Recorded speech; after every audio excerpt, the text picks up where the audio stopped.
Your Humanities Half Hour is brought to you by the Northern Marianas Humanities Council.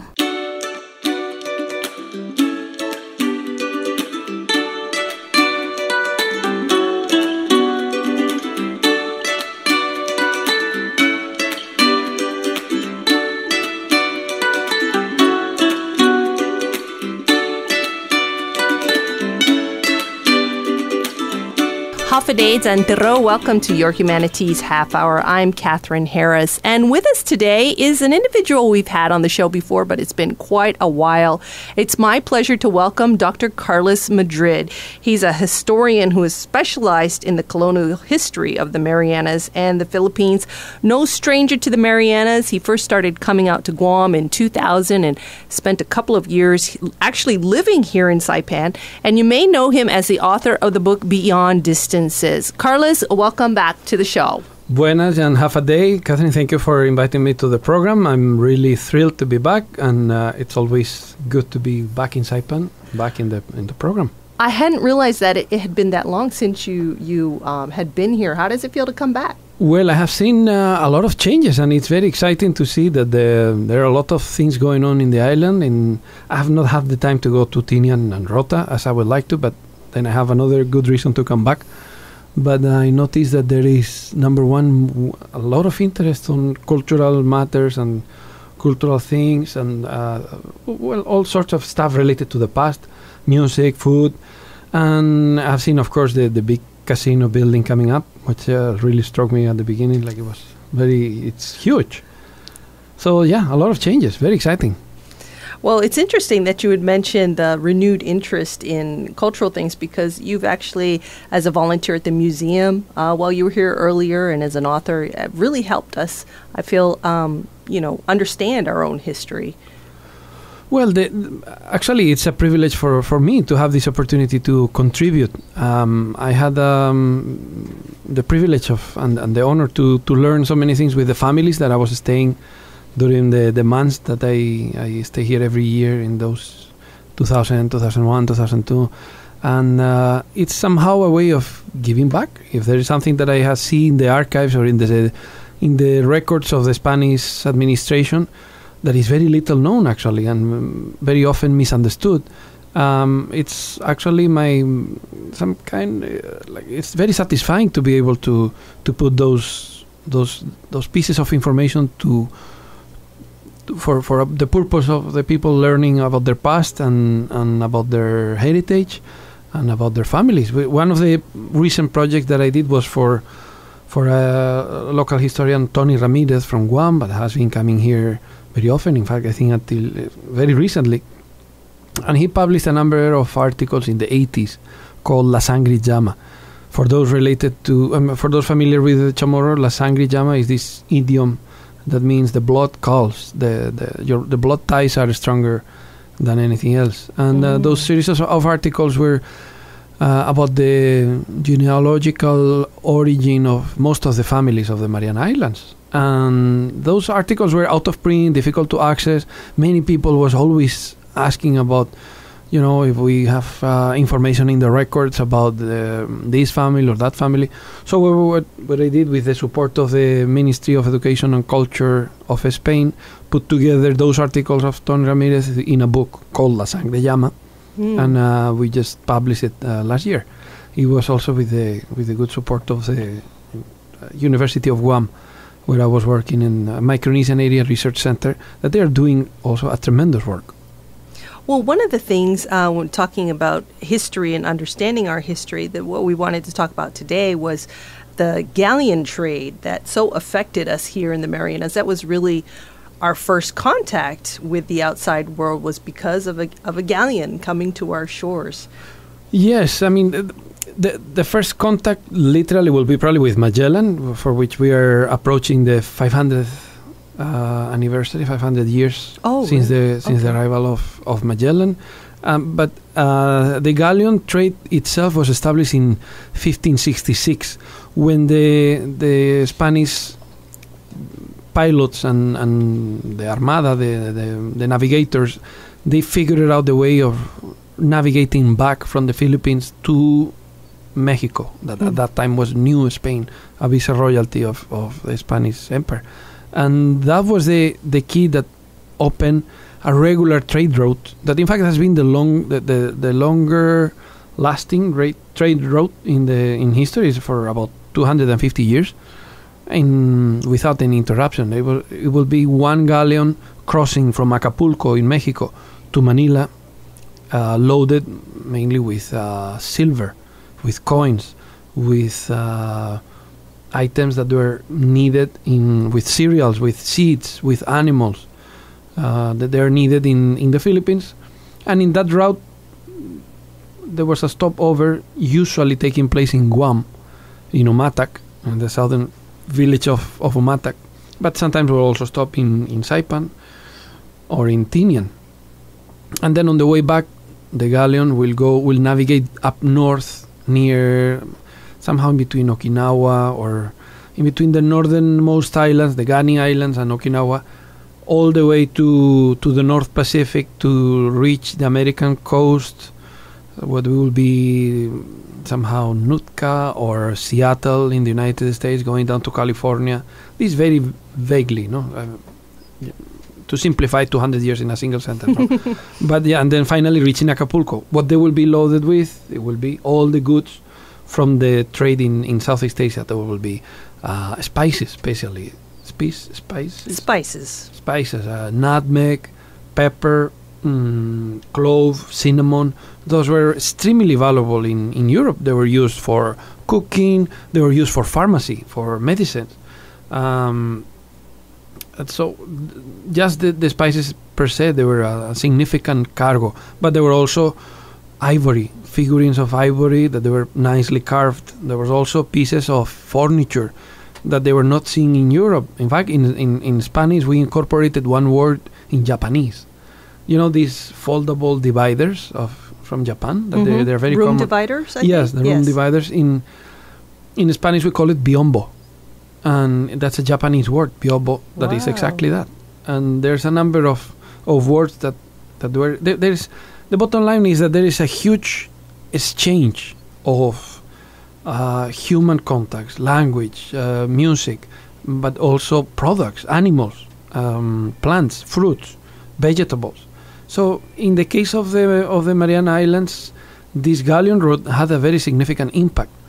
Some were so meaningful, such as, for example, the idea of bringing cows, pigs, that they had there. They significantly altered the way the inhabitants processed food, and the ingestion of proteins. It was very altered when once you can have chicken and pigs and cows with milk. It represented a revolutionary change. At the same time, along with animals and dogs, etc., there will be other kind of vegetables like potatoes, chocolate, tobacco. Tobacco was so important because it also became a source of payment for the laborers. Not all these exchanges were positive. There were some also very negative impact that they were the result. For example, of these contacts is one of the consequences is the population, because some of these galleons and ships were carrying crew members that they were sick with smallpox or other diseases against which the Chamorros or the indigenous inhabitants, they could not be protected. They had never been exposed, so there was no protection against it, and there was no way to fight it. And that caused a very significant decrease in the number of inhabitants. Of this period, we know very little. Remember, Catherine, we're talking of a period of 100 of years before the arrival of San Vitores. So the Spanish are not settled, there's no colonization, there are no fights between the Spanish and the Chamorro. This is for 100 years. Every year there will be one or two galleons touching in the Marianas, contacting the Marianas and trading with inhabitants, and then exchanging goods. It's true that most of the exchanges that I have mentioned, most of the animals that they were unloaded happened during the colonial times already, and that will be 1700. If, let's put it this way, in 3 days, the galleon trade starts in 1566 after Legazpi. Then San Vitores arrived in 1668, basically 100 years later. And then some of the meaningful changes start to occur, well, ever since 1668, but especially in the 1800s, in the 18th century, in the 1750 to 1800. That's where carabaos were brought from the Philippines through these kind of ships, but also clothes, wine to have the mass, to have the religious services, also towing instruments for laboring the soil, for like a plows, all instruments made of iron, machetes, fociños. And eventually in the 1800s, the technology on how to make it here, so you don't need to import it. These exchanges of products and animals and plants, it happened in a very long period of time. We don't. Maybe we have in mind the idea that there was 10 years and then all of this, and then the Chamorros. Some people even say no, the Chamorros disappeared because of the war, or there were these. Or they're no longer Chamorros because that's different from the past. But in fact, what we see is a very common historical process in that there is change, exchange, transformation, and resistance and adoption of those changes. So there is a very interesting process that make Chamorros what they are. What make Chamorros or Filipinos or Spanish or North American for that regard. If you put in perspective 200 years of history, there's so many things going on in a single year that if you put 200 years in sequence, you find all sorts of changes. So in these 200 years of the galleon trade, there is a lot of dynamics that they were being, that the indigenous inhabitants of the Marianas were being exposed. And as I said, they changed the ecological aspect of the islands ever since. And some of those changes were actually not so positive, as we were saying, even the diseases. My understanding is that disease was actually responsible for the largest part of the reduction of the Chamorro population, which I always thought was the war with the Spanish. No, actually, there's also a lot of. It's a period that was very little known until recently, and there's a lot of research going on about it. The idea that there was a constant war per se, in which a large number of Spanish disembarked and they were with an army and cannons and etc. It could be misleading. Actually, the number of soldiers, they may have been around 50 to 70, all in all. Sometimes there were just 12. At the same time, it cannot be undermined that the violence of those fights, they must have been really devastating, because the military technology that the Europeans were having at that time was largely more advanced than what the indigenous inhabitants had. So that will make very difficult for Chamorros to overcome the Spanish. In many instances, they almost did, but in fact there were also a third party involved in this struggle between the indigenous Chamorros and the Spanish. That will be the Christianized Chamorros. Some of the indigenous leaders were sided with the Christians, with the Spanish. Some of them were against the Christianization of the people. And if we put ourselves in the position of a Christian Chamorro, it must have been really difficult because on one side the Spanish soldiers could be quite violent at times, and the war between each other, it was probably extremely violent, for like something that may have not been seen before in the islands. We know that there were fights in between villages and clans, but they were not. The warfare was different. Very different, no? Yeah. The moment there is one victim or two victims, or there is a spread of blood, then the combat ends. Yeah. But if there are instances of that violence in which villages are burned and resources or canoes are destroyed, or even people is killed, for the Christian Chamorros, they may, I think they will of course, this is speculation. No, we don't really know for sure what happened, but it makes sense to consider that they will act as mediators to trying to appease both sides, and that's a very interesting dynamic that help us understanding how come it happened, how come the conquest happened in the way it happened.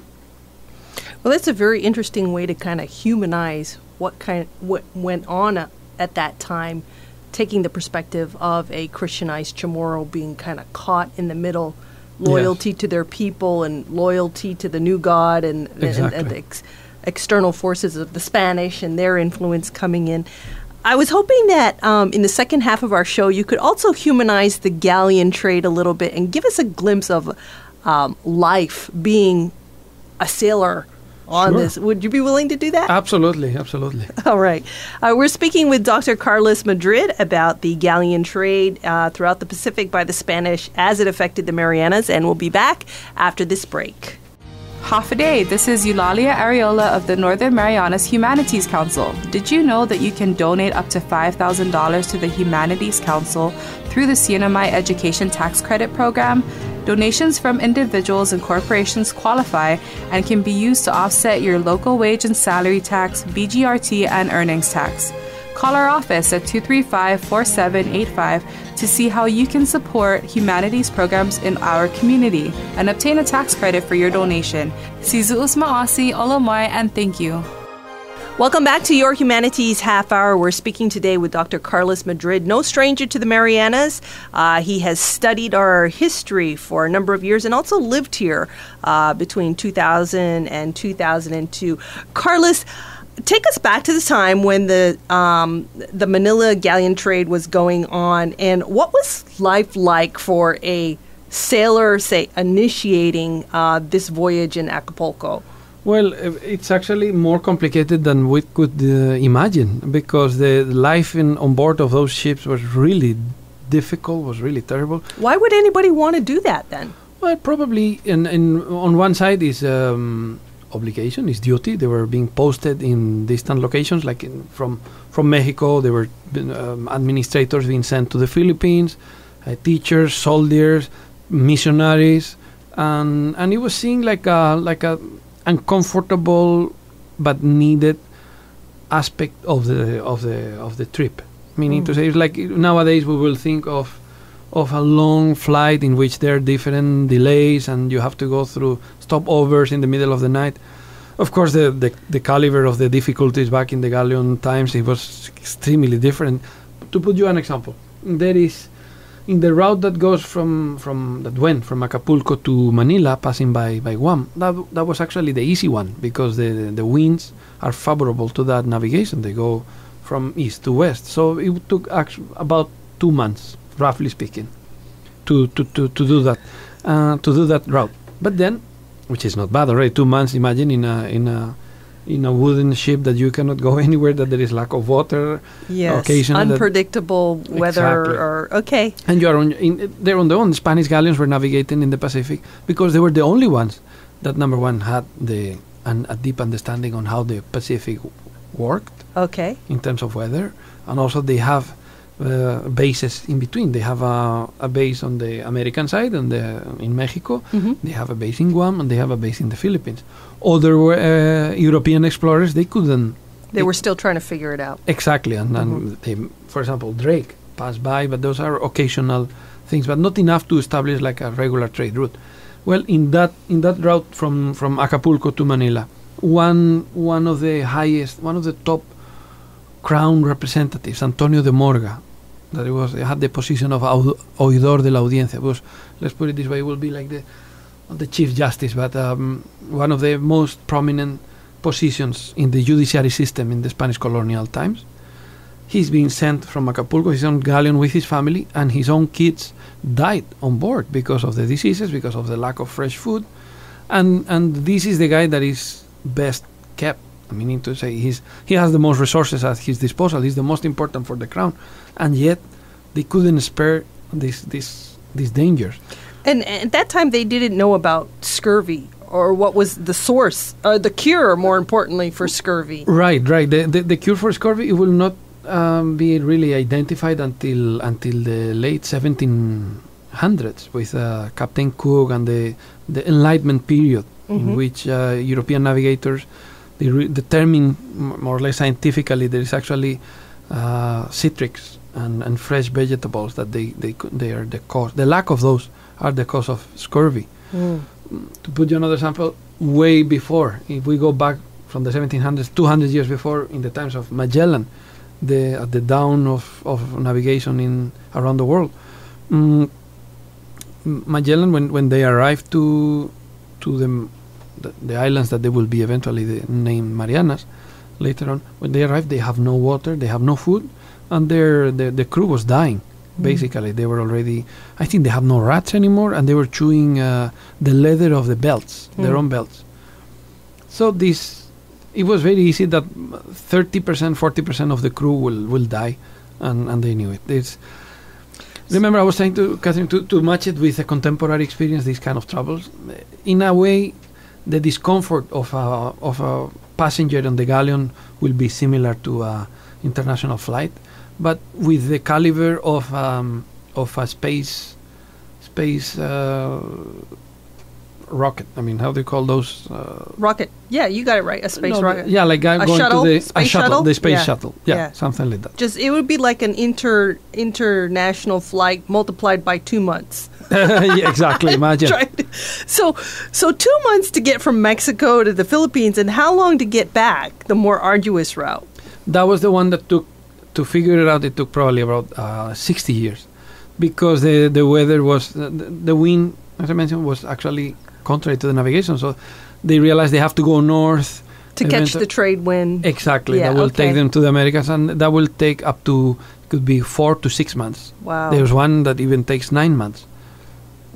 In such a way that when they saw, there was this ceremony that when they see the Americas, probably California, they had a party on board to celebrate. And, I thought you were going to say they all fell on their knees and thanked God. Absolutely, no, for sure they were. In the case of the Philippines, they will. When they landed in Guam, for example, there will be a mass in the church. The ruins of the church are still there. Some of the figurines, the actual figurines they were used, they're still in Guam. Interesting. And in the Philippines, they're still, yes, in Antipolo. Some of those customs are still practiced up to today. Now, you actually are part of a museum, a private museum that highlights this whole trade and the role of the Marianas in it. Tell us a little bit about that. Yes, there has been a very interesting initiative in the Philippines, Mexico, and having the support of and the interest of Spain in this endeavor to put together a museum about the galleon trade.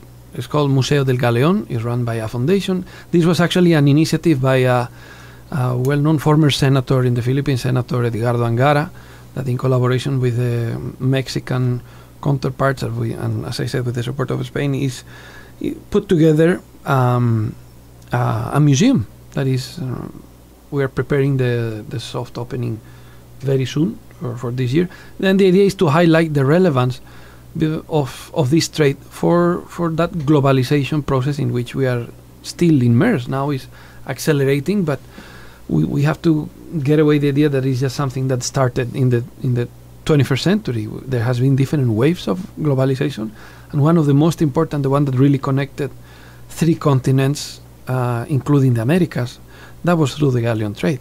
And Catherine, this is the whole point. The Marianas played a very significant role on this, and it has to be highlighted. There is an opportunity to showcase the global role of the Mariana Islands in this fascinating process. And you mentioned that there's also some effort or interest to have the trade route made a UNESCO heritage. I don't know if you'd call it a site or what it would be, but what's the status of that, or how does that work? Well, there has been initial talks about having the galleon route to be considered as a non-tangible heritage for the humanity. There is such a concept of non-tangible cultural heritage, and it affects, I think Senator Angara mentioned that he put together all the countries that were involved one way or another with this trade route, and he counted 23 modern countries. Southeast Asia, it really had an impact. Another example. It just came back to my mind. Before the before the establishment of the galleon trade in Manila, there was around, if I'm not mistaken, somewhere like around 1,500 Chinese living in Manila. And 5 years later, less than 10 years later, there are 20,000 Chinese traders in Manila. So the impact was it went beyond the Philippines, beyond China. There were products that were brought from Sri Lanka, from what is now Vietnam, from Burma, from Siam, Thailand. So there is a very significant role. And in fact, in Saipan, there is in the beautiful Saipan Museum of History and Culture, where I had the privilege of serving as a volunteer, I think 500 years ago. 17 years ago. There is this beautiful collection of the Nuestra Señora de la Concepción. Was actually the biggest galleon ever built at the time. Was the biggest moving ship. I didn't realize that. Yes. Okay. Actually, it was so huge that it in a storm it broke into two parts, and it sank, as many of our listeners know, in Saipan, and the treasure, the cargo was rescued in the 90s and is now part of the collection of the museum. It's really amazing that it took that long for the cargo to be recovered from the Concepcion. Well, actually, the first to be rescued were the survivors. The next year, the Spanish sent a rescue ship to bring back the survivors. Also, the cargo that they could recover, they recovered it, but it was not that easy. They didn't have the technology that we have nowadays. There was another galleon that shipwrecked in Rota, the Santa Margarita, and that was easy to recover because it sank on the reef. So it actually stood afloat, on the surface for long enough to salvage it. And I think most of us are familiar that the cargo on the Concepcion included a bunch of gold. What about the Santa Margarita? And more importantly, what are the chances of me or somebody else finding any gold off of Aguigan Point or the location in Rota? Oh, no. No, the gold that it was carried, I think there is also a lot of misunderstanding regarding the gold. The gold was probably carried by passengers as personal effects. Wealthy passengers that they had their own, buttons or hair combs and little crosses, etc. Now, I have to say, if there is someone who happens to find, like any cultural artifact, the material value that whatever it may have is far less important than the historical significance. So if there's anyone that happens to find anything, even either from the Galleon times or from the German times or from the ancient Chamorro times, I think they should be highly encouraged to turn it over to the Historic Preservation Office, where they will be immediately assisted, and to make this accessible for the rest of the people. The material value that it may have is far less significant, and Saipan has, in fact, a tradition of doing this thing. And I remember seeing in the museum a bell that it was found in Tinian, probably from the chapel that was there during the 1800s, and it was donated by the family who treasured it. And I regret that I cannot, the name doesn't come to my mind right now, but I think in that sense the recollection that I gather is that the people in Saipan has been really supportive of making accessible whatever findings they have. Well, Carlos, I really want to thank you for making time to come and chat with us during your short visit again. Hopefully it won't be another 17 years before you... Oh, please, no. Well, last time I was here, 2011. Oh, okay. 6 years. Yes. Any final thoughts before we go? And where is your book, Beyond Distances, available for those that are interested in reading more about this part of our history? Well, the Beyond Distances book that about the political exiles that they were sent by Spain here to Saipan, it was published by the Humanities Council 2006, and I think they still have copies available for sale, and I have seen it in bestseller bookstore. I'm not so sure about the Northern Marianas College, but whoever is interested on finding some of the things that were going on in the Marianas in the 1870s, in Rota, in Tinian, and in Saipan, I hope they will enjoy the book because there's some bits of information there.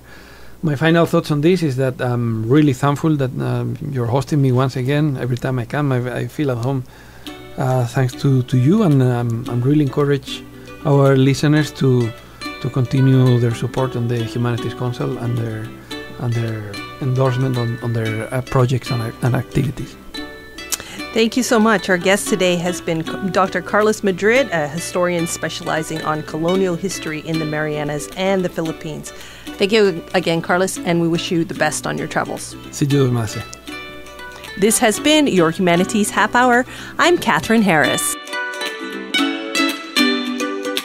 This program was supported by a We the People grant awarded to the Northern Marianas Humanities Council from the National Endowment for the Humanities. Any views, findings, conclusions, or recommendations expressed in this program are those of the participants and do not necessarily represent those of the National Endowment for the Humanities or the Northern Marianas Humanities Council.